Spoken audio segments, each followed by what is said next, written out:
शेख शाहजहां के भाई शेख अलमगीर को संदेश खाली मामले के कानून पर पूरा भरोसा है। जस्टिस जय सिंह गुप्ता के आदेश के 24 घंटे के भीतर संदेश खाली शेख शाहजहां के घर मछली हेचरी और भट्टे में 9 सीसीटीवी कैमरे लगाए गए हैं और दिन रात निगरानी में ले लिया गया है।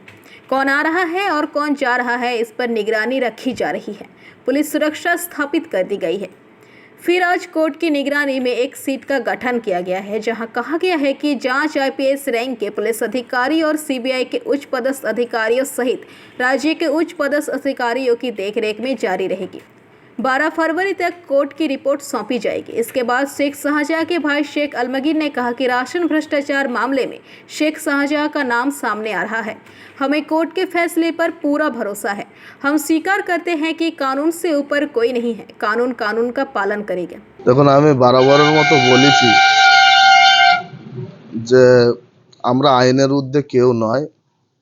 যে ঘটনাটা ঘটেছিল সেটা না ঘটলে ভালো হতো। তারপরে ঘটনা ঘটে গেছে, যেটা তার জন্য আমরা খুবই দুঃখিত এবং মর্মাহত। আমি মনে করি আইন যেভাবে চলছে, আইনের উপরে আমাদের পূর্ণ আস্থা আছে।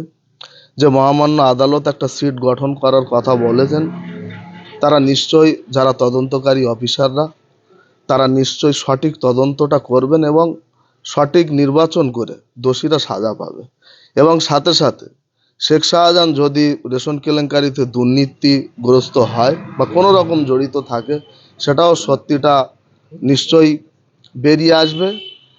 কারণ এটা মনে করি আইন ঠিক সঠিক সিদ্ধান্তটা নেবেন।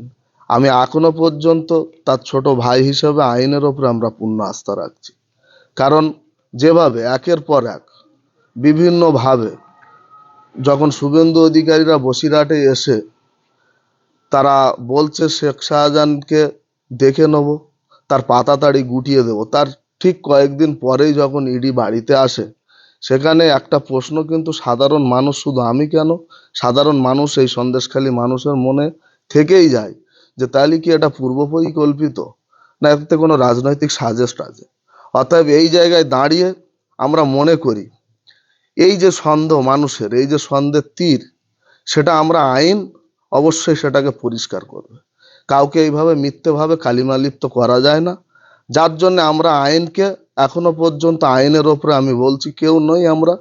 আইন নিশ্চয়ই এর একটা সঠিক ব্যবস্থা করবে এবং যারা টার্গেটপূর্ণভাবে টার্গেট করা হচ্ছে বা বিভিন্নভাবে রাজনৈতিকভাবে টার্গেট করছে, তাদের মুখে চুনকালি পড়বে। Bureau report, PBTV news.